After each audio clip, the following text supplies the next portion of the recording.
For the AFL Hunter Central Coast, this is the Mark and the Mike podcast with Oliver Croft. G'day and welcome to the Mark and the Mike. I'm Ollie Croft.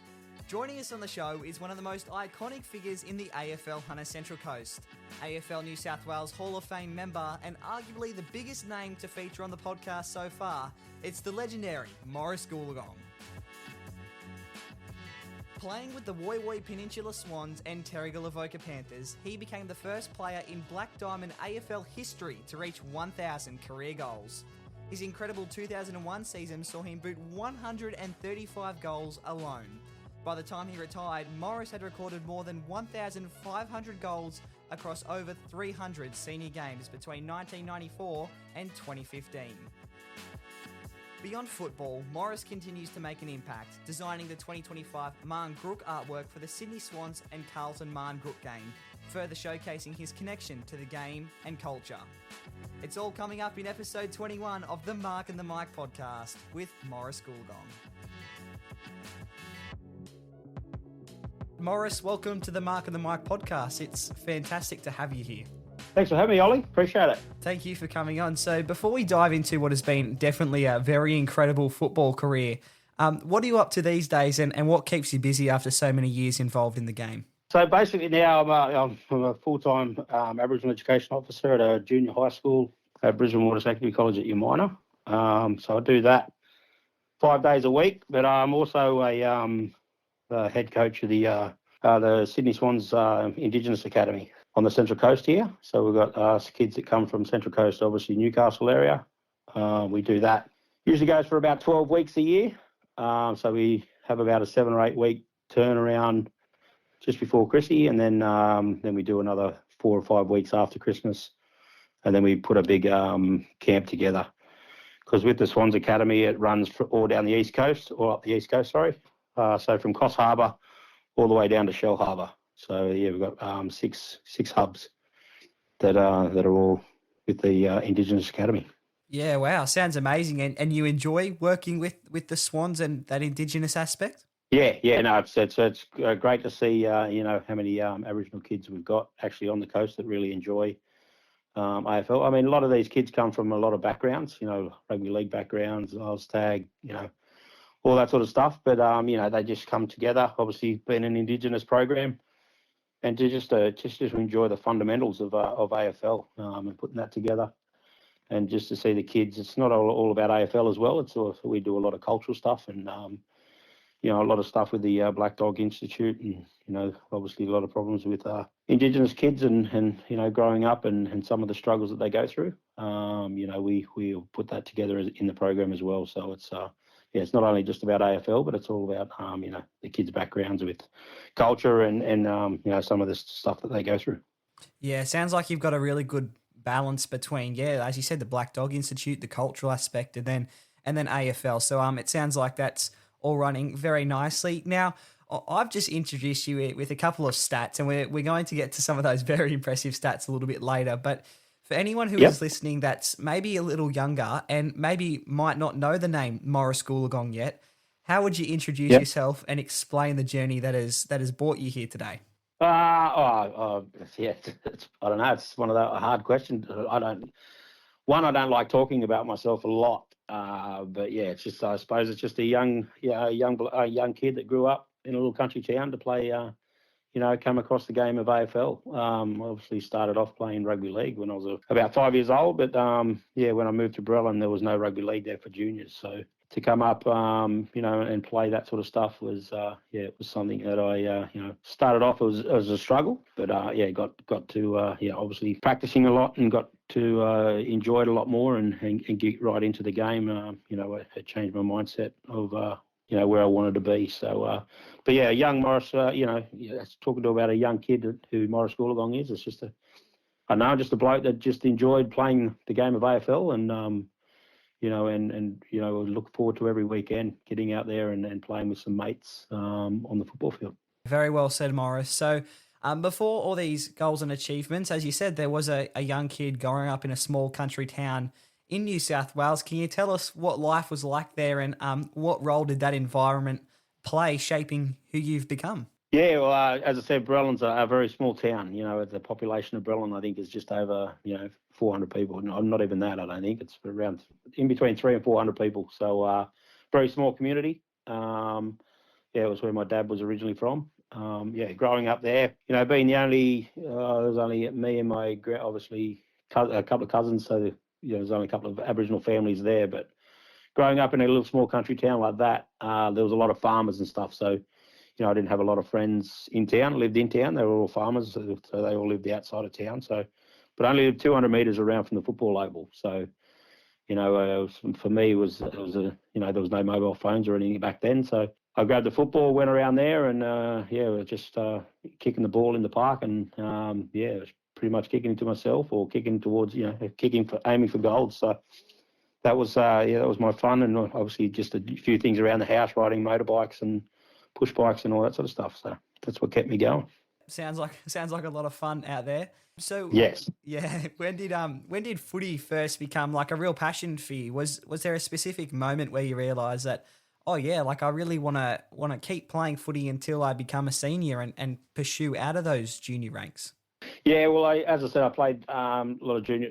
Well, my junior football was at Brelin from the age of 8 through to 14.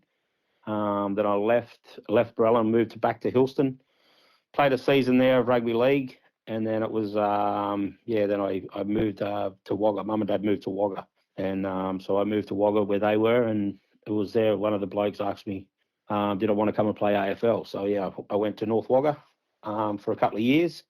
And that's where I found I had the ability to reach pretty high levels in football because, as a 17-year-old kid to play first grade, to get picked to play first grade in North Wagga was a pretty mean feat. I played there at centre half back when I played there, and I trained well, and the coach has seen something in me, and gave me the opportunity to play first grade at the age of 17. So that's when I thought, I've got some skills here, so I put them to use. Yeah, wow.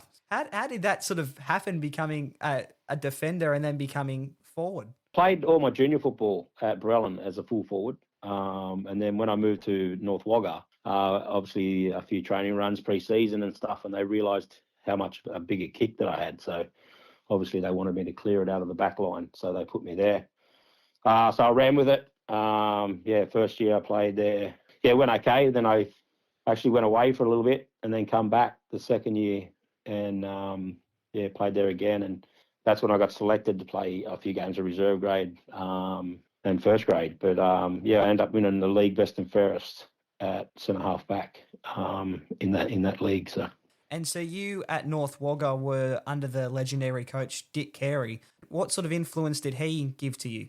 He was a bit shocked, obviously, just a little chubby kid that had skills that he was quite amazed about. So, I was a lot more mobile, obviously, back then, a lot more younger, obviously, 17, 18-year-old kid. But no, he just the way he coached, he instilled everything, obviously focused on the game and all that sort of stuff, but to push yourself to a level that you wouldn't normally push yourself. So, and he knew what he wanted out of everyone, and if they didn't give it to him, well, you'd have to, get the punishments.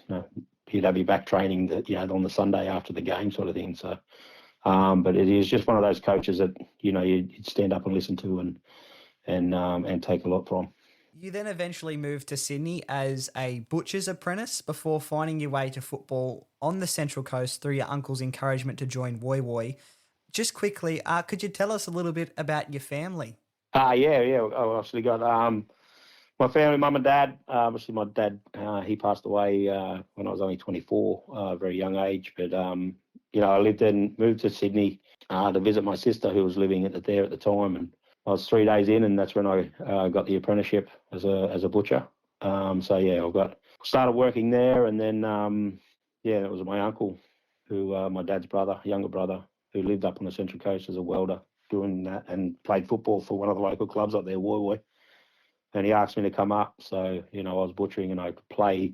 I think I could play 2 weeks on and a week off because I had to work every third week in the butcher shop. Come up here, played there, and But yeah, as I said, I've got mum and dad, and then I've got 4 sisters as well. So, growing up as the only boy in the family, it was very hard. I ended up having to play netball or, things like that. So, but sporting obviously was a massive thing in our family, being with, obviously Aunt Yvonne with Wimbledon and, a few other tennis tournaments. And then I obviously got 2 nephews that played for rugby league in the high level with, South Sydney, Latrell and Shaq Mitchell. But yeah, family's a massive thing for me. It's we're very supportive and we get behind each other, especially when it comes to sport. Yeah, no, and it sounds like you do as well with, obviously your whole family being involved. So you said, like I've just mentioned, your uncle and sort of encouraged you to join Woy Woy. So that being the Woy Woy Peninsula Swans at the time? That's right. Yeah, that's exactly right. And then you played for the Terrigal Avoca Panthers as well. So was there any other Central Coast clubs in the mix there, Maurice? No, it was just Woy Woy, and then went over to Terrigal because my uncle, best mate, ended up going over there in 97, I think it was, 96, 97, as a coach, and then they asked me to come over. It was in 98. Yeah, went over to Terrigal in 98. I was at Woy Woy at 94, from 94 to 97, and then Terrigal from 98 till I retired in 2012, I think it was, or 2013, something like that. So yeah, wow. Yeah. You mentioned sort of 1998 when you sort of came over. That was just 2 years before the Central Coast Football League, which you were playing in, and then the Newcastle Football League sort of combined. It must have been such a unique time hearing that, two football leagues are going to merge into what became the Black Diamond Cup. So can you sort of tell us what was it like at that time when they merged those 2 leagues together? Yeah, well, I mean, it was pretty much, the Central Coast League was, your 2 teams were pretty much battling towards each other. It was obviously us and Carnival, and the other teams were sort of struggling a little bit. So I think that's why we had to do that merger to even out the playing field a little bit more. So yeah, it was 99. We obviously, that was going to be our last year. We knew that. So and it was good to win that premiership then. Obviously the travelling was a lot more longer. Which we had to put into place, but that was fine. But yeah, emerging over with Newcastle comp was definitely something that had to be done in the league because playing, as I said, 2 teams, the top tiers all the time, it was just getting a bit boring, and a lot of people were walking away from the game, I think. Out of personal curiosity, was there a team that you really enjoyed playing and that you had a bit of rivalry with? One of the teams I had a lot of good battles with was probably Cardiff, up in the Newcastle comp, playing against, they had some good backmen around that time, and so I had some pretty good battles there, and obviously Newcastle was another, playing against those guys as well. I had some good battles with the back line there as well. So yeah, but it was always fun. Yep, and I can tell you in the modern era that some things still haven't quite changed just yet. Certainly some good rivalries on the AFL Hunter Central Coast. So turning out of goal kicking, was goal kicking something that you constantly practiced, or was it more just a natural thing for you? No, I practiced all the time. As I said, when I was a junior, going over at Brellan, when I started at Brellan, I to get one of the footballs that was left behind from football training, and I used to go over there and make an arc around the goal post, and I'd be kicking the point post, goal post, then point post. So once I hit the point post, I'd move around to the goal post and just work my way around the arc, and that's how I got my accuracy. It was something, I did even in the senior levels. I'd always make sure I'd be at training, half an hour, 40 minutes before everyone else, and grab a football, and I'd be kicking goals. So practicing and then I'd do a little bit after training as well if I wasn't happy with what I did before training. So, but yeah, it was always a thing that I made sure I do. It was just like riding a bike, I suppose. You practice, and you're obviously going to get better at it. So yeah, sounds like you were very committed to it, and the stats show that it obviously paid off. So you became an 8-time leading goal kicker. You had 4 seasons kicking more than 100 goals, and you recorded a league record of 135 goals in one season. Out of those achievements, which stands out as the most incredible personally to you? Probably the year I kicked over 135. I made sure I collected all the stats then. I kicked 135 goals and 12 points that season. And to obviously kick what I did, and that year I don't think we ever made the grand final, like this at the finals. So It was just that was through home and away stats. So to kick that was I think I was really on that year. So it was good to see. No, that's amazing. Like, congratulations. That is really like an incredible stat to have to your Thank name. you. Awesome. Thanks, mate. Another unbelievable statistic is the 25 goal game. So, I know, but can you tell us who was it against, and did you realise during the match that, this is something pretty special coming off my boot, or did you only sort of understand after the game when you when you tallied them all up? Obviously, it was against my old club, actually, Woy, that we played. And I actually told all the boys at the start, because I knew how many goals I was behind going into that anyway, Simon Cossa from Carnival was leading me. I think he was leading by 10 or 12 goals at the time. Anyway, I told the boys, no one in the forward line today, blah, blah, blah. Anyway, the coach said, well, if you're not going to get close to it by halftime, we're going to change the thing. So it was all a game plan, and I ended up kicking 14 goals before halftime, I think it was, and then ended up kicking 25 by the end of the game. So, and Simon thought he had it in the bag, but then he realised how many I kicked, and it was he was a bit disappointed, but it was good to get it. Yeah, wow. No, that's obviously a great story, and one we sort of hear many times whenever you sort of hear around the traps. Oh yeah, kicked 5 or 6 in a game, and then you look at the 25 goal game from Maurice Goolagong, and it's it's very impressive. I can only sort of begin to imagine just seeing some of the antics that go on the field today, but across more than 300 games, you would have played on plenty of defenders. So can you sort of give us what's the funniest thing an opponent has ever said to you while you're kicking goals against them or trying to put you off your game? A lot of it was all about food, actually, because obviously my bigger body. So yeah, I won a lot of cheeseburgers over the time. If you kick this goal, I'll get you a cheeseburger, blah blah blah. So yeah, okay. Yeah, so it was a lot of cheeseburgers. After a few games, a lot of players knew, that's once I sort of marked the ball, they basically knew that I was going to kick the goal. But if I was having an off day, it was one of those things where the cheeseburger thing come in line, or something like that, or I'll keep you down to 0 or something like that. But it never happened. But it was just one of those things we always used to bring up. So yeah, all right. So a bit of a common cheeseburger theme there. Yeah, all right. Exactly, mate. Yeah. In 2011, you became the first First Nations player to kick 1,000 goals in the Black Diamond League. What did that milestone mean to you personally, beyond just obviously the number of goals you kicked? Yeah, no, it was obviously being the first person, not only in the Black Diamond League, but being the first Indigenous player to do it was pretty special.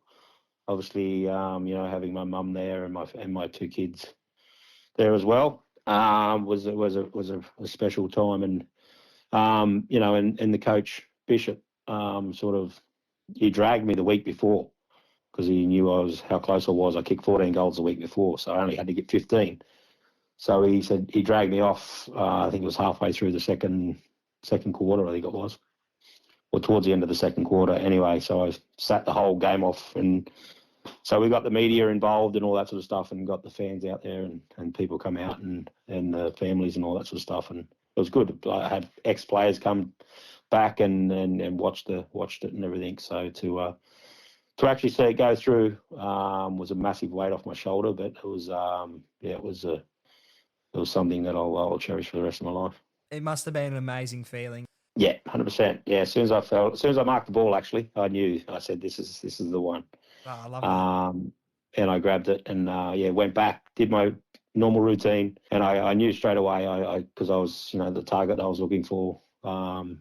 And I hit that target, and as soon as it left the foot boot, I don't know if there's any footage of it or not, but I put my hand up and just yelled, and I just knew straight away that it was going through. So, and it went through, and the whole team just got around me, and obviously all the supporters started running on, so it was good.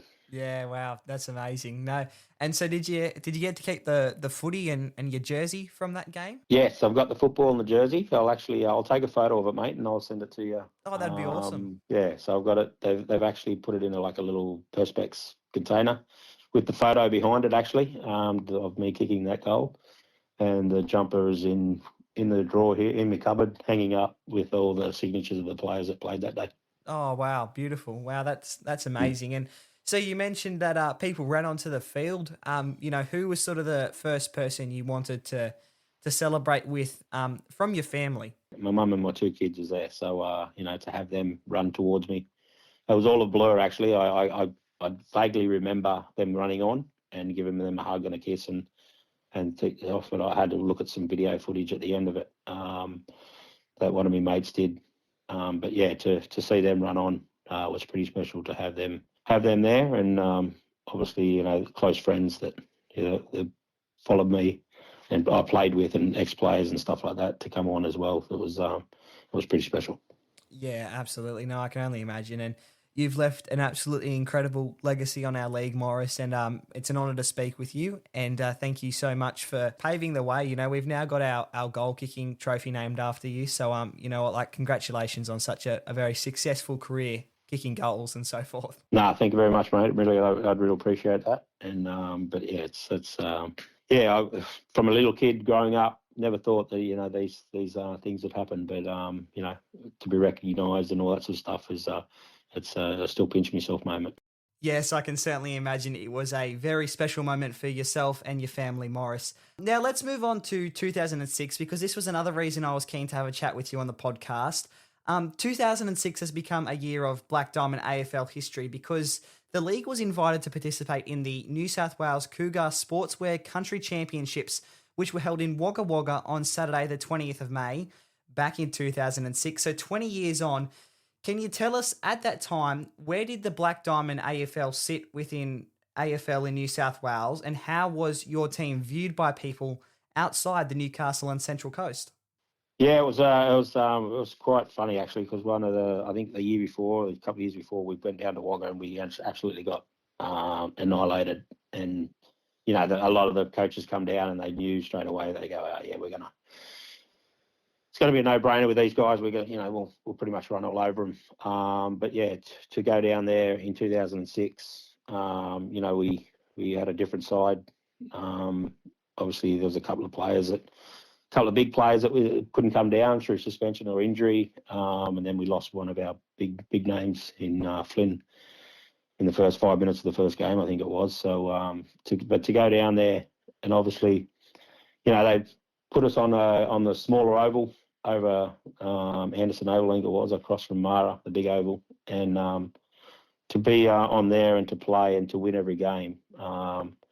We sort of had the belief after those 3 games, and then went over to the main oval to play the Riverina League, and obviously we didn't get off to a very good start playing there, but I think we still had the belief, at half time, and then obviously kicking a goal in the third quarter and a few behinds, and then come the last quarter, we just all looked at each other and we thought, we've got nothing to lose, boys. Let's just give it a hard crack, and it paid off. I think I kicked 3 goals in the last quarter, and then Clint kicked 1, and then obviously the one Mick Ryan kicked right on the siren was, to win that was, it was unbelievable. It's a story that's been going around recently as well with our Representative Carnival only a couple of months ago when, we sent down our men's and women's cup teams to Manuka Oval in Canberra, and they got the job done over the South Coast, and it was sort of a big win for us because, we'd been a couple of years since we'd won some of those representative fixtures against the South Coast. But 20 years ago, and Mick Ryan, the goal on the siren, and it was just an amazing win. And, when you look at the side, it had 13 new players compared to the previous year, which would have created a lot more challenges. So was there something that the group did that made them bond so quickly to become such a successful team in that carnival in 2006? Well, I think because of a lot of the players all come from sort of one club. So like there was Terrigal Vocal, the main Terrigal, Cardiff, City, and basically Colonial Vale had most of the players in there. Warner's Bay, I suppose, had a few in there as well. But I think obviously playing week in, week out, a lot of these boys sort of knew each other, knew the way they played. I think we only had like 3 or 4 training runs together, and and every training run was a hit. The way Dean Wall worked and operated, got us involved, and obviously hanging around players that you don't normally play with to build that relationship up. Got us in a good stead and a good headspace going into Wagga. So we gelled pretty well on the bus. Or I didn't go on the bus actually. I had my family come down because I was heading out to see my grandparents after the game. So out in Hillston, but to have them on the bus and gelling so well, and the smiles on the boys' faces, and the relationships they built was a good feeling. You look at the scoreboard at half time of that game. It was Black Diamond AFL 0 goals, 3 behinds to Riverina's 5 goals, 5 behinds. You hadn't kicked a goal, and the team had not kicked a goal. Moreover, so at half time, can you sort of tell us, maybe throw around a few quotes, what was said inside the rooms? And you said before that the team was like, oh well, you've kicked a few, you were back in it, and you were like, why not have a crack? Yeah, exactly. I mean, I think most of us had our heads down walking back into the shed at half time, and then Dean Award did the Dean War talk, and put the belief into us, and obviously coming back out, and we kicked a goal, and I think we only missed a couple close ones, hence why they got the 5 points. But yeah, no, it's just one of those things where I think Clint Ostenbury was, he was going around just to certain players and tell them, mate, we can do this. You believe in us, and a lot of people's heads, picked back up, and we just thought, well, let's give it a crack. We've got nothing to lose. So, and obviously, coming into that last quarter,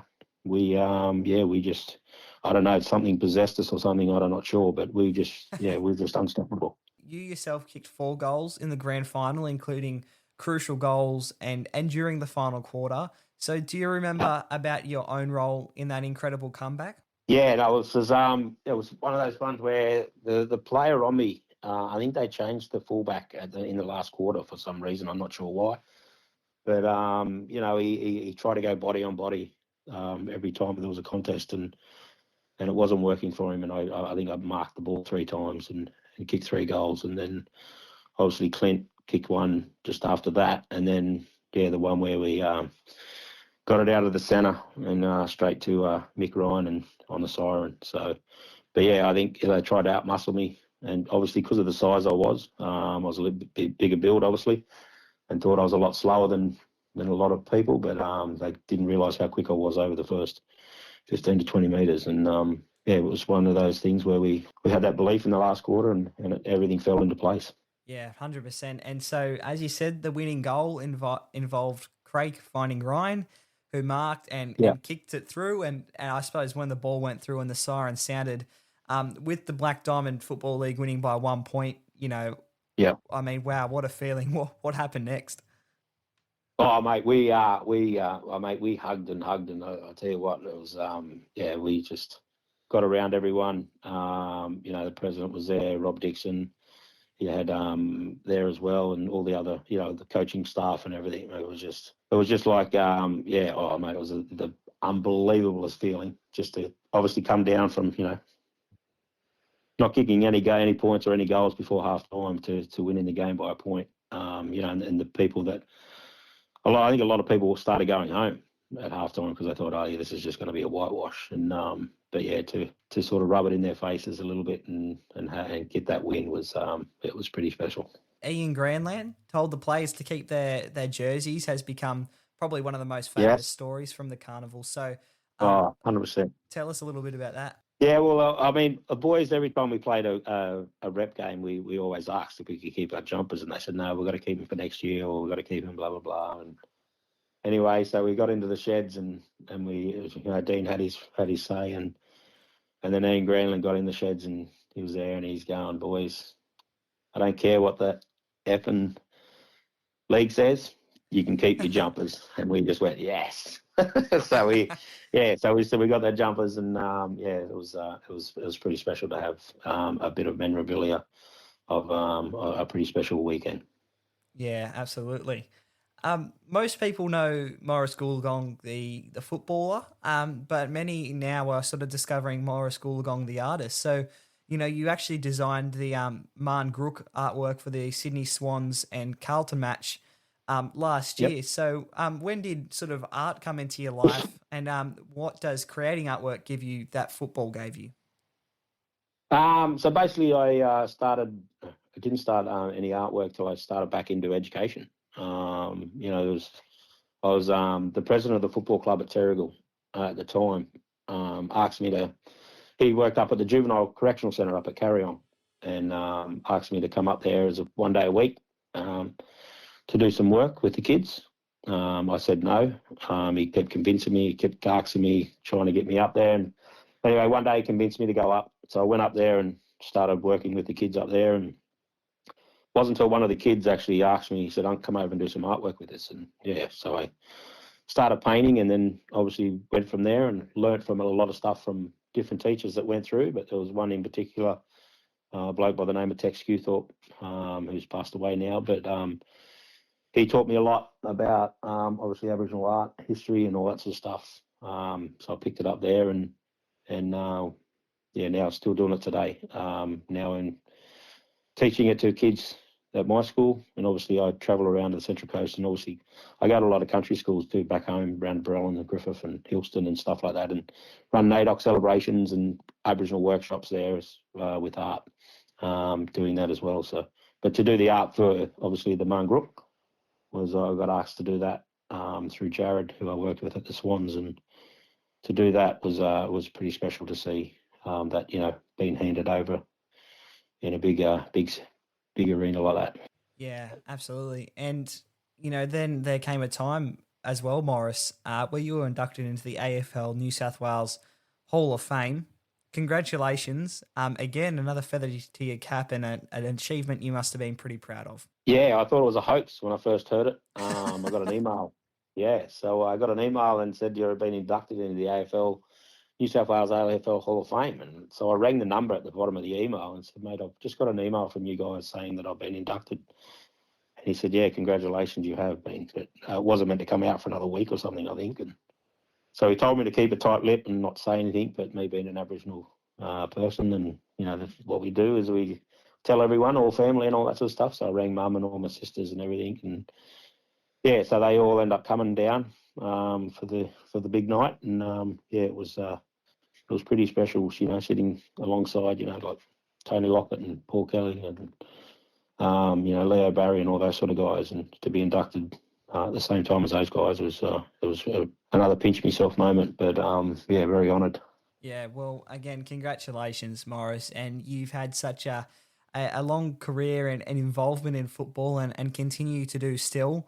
But for my final question today, Maurice, if you could go back and speak to that young kid, what advice would you give him about the journey ahead? Just to embrace it. Just take everything in. Just to listen to all your coaches. To put you in the right headspace, in the right mindset when it comes to playing football. Obviously, practice as much as you can. You got your training and obviously all that sort of stuff, but you always do those extras, because I guarantee you the extras will pay off in the long run. You mightn't be the most skillful player, but if you put the hard work in and the dedication, you'll definitely reap the rewards at the end of it. Obviously, but it's, now that been inducted in the AFL Hall of Fame and all that sort of stuff, and to hold the leading goal kicking record, and to have also I got a shield named after me, where a lot of schools on the Central Coast play an AFL Gala Day, and the day's named after me as well. So, to have all that sort of stuff, it come down to a lot of times on the paddock, but it's to have fun and enjoy it as well. Don't take it too seriously. Yeah, what a fantastic message, Maurice, and I'm sure a lot of people will be taking that on board on their own footy journeys. So, look, thank you so much for joining us on the Mark and the Mike podcast. We're very honoured to speak to you, and thanks so much for a great interview. No, thanks for having me, mate, and very much appreciated. And if anyone's out there listening, just to have fun with the game, enjoy it, and just make sure you get around each other and play the game that you love playing.